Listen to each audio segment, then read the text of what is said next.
Assalamualaikum warahmatullahi wabarakatuh. Selamat pagi, salam sejahtera dan salam Pancasila untuk kita semua.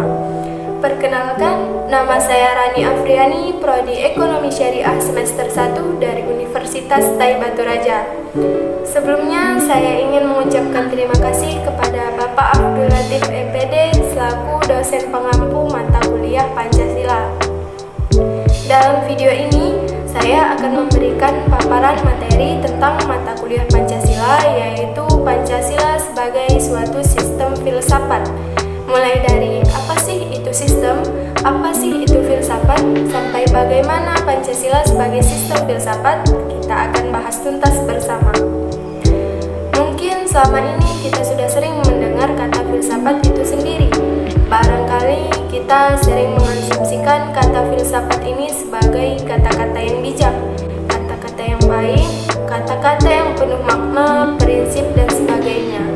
Nah, lalu bagaimana Pancasila sebagai sistem filsafat? Kita akan bahas bersama. Sebelum kita masuk ke dalam materi, saya ingin mengutip sedikit kata-kata dari Bapak Soekarno, sekedar hanya untuk menyemangati kita sebelum masuk ke dalam materi. Bapak Soekarno pernah mengatakan bahwa belajar tanpa berpikir itu tidaklah berguna, sedangkan berpikir tanpa belajar itu sangatlah berbahaya. Apa sih hubungan belajar, berpikir, dan sebagainya itu dengan materi kita pada hari ini? Sudah jelas bahwa filsafat di sini tidak akan lepas dari berpikir, belajar, dan sebagainya itu.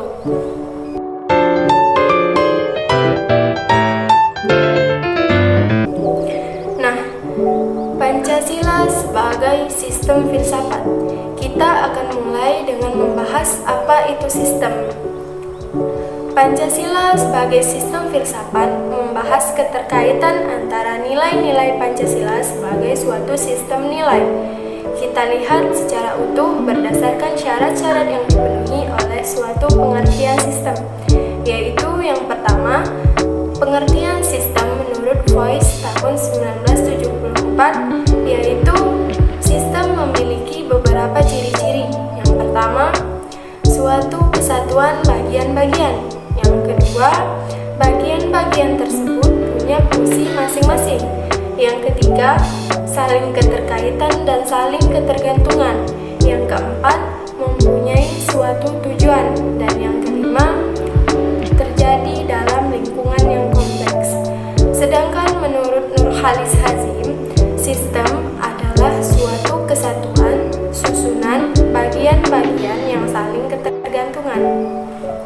Nah, kalau dikaitkan dengan Pancasila, maka sistem ini memiliki beberapa nilai Pancasila, yaitu yang pertama, Pancasila bersifat organis. Artinya bahwa Pancasila di sini berasal dari hakikat ontologis manusia sebagai pendukung inti sila-sila Pancasila. Yang kedua, Pancasila bersifat hierarkis dan piramidal. Artinya bagaimana? Artinya bahwa sila-sila Pancasila membahas urutan atau tingkatan suatu luas dan isinya. Dan yang ketiga, yaitu Pancasila bersifat mengisi atau mengkualifikasi. Artinya bahwa sila-sila Pancasila saling mengisi atau mengkualifikasi atau mencakup sila-sila yang lainnya.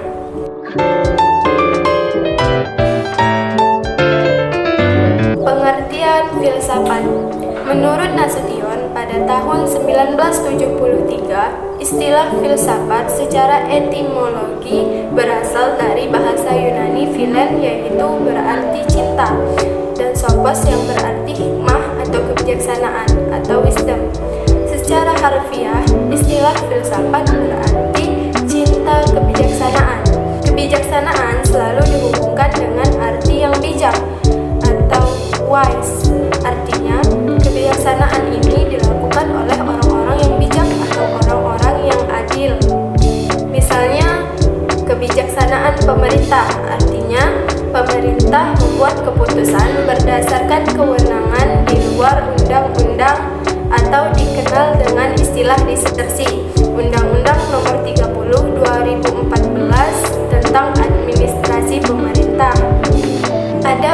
beberapa pengertian filsafat menurut tujuan dan fungsinya, yaitu yang pertama di sini ada filsafat menurut filsafat hukum Surjono Sukanto. Yang pertama itu ada perenungan dan pengumpulan nilai-nilai, dan yang kedua penyelesaian nilai-nilai. Ada juga menurut pendapat masyarakat umum atau konsep beberapa filsuf. Filsafat di sini ada filsafat materialisme, ada filsafat individualisme, filsafat hedonisme, dan filsafat rasionalisme. Dasar-dasar filsafat. Di sini dasar-dasar filsafat ada 3 macam, yaitu yang pertama ontologis, yang kedua itu ada epistemologis, dan yang ketiga itu ada aksiologis.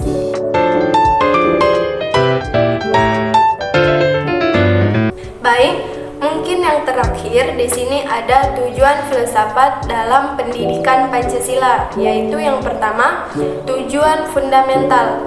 Pancasila sebagai sumber hukum, pandangan hidup, kesadaran dan cita-cita moral bangsa dan negara Indonesia. Yang kedua, sistematika. Melihat Pancasila sebagai sistem filsafat yang membahas nilai-nilai Pancasila yang saling berkaitan atau ketergantungan. Dan yang terakhir, universal Pancasila. Nilai Pancasila baik secara objektif maupun subjektif dapat diterima dan dilaksanakan dengan baik oleh seluruh masyarakat Indonesia. Baik teman-teman, mungkin itu saja paparan materi dari saya. Mungkin banyak sekali paparan materi yang tidak sesuai, dan atas seluruh kekurangan dalam video ini saya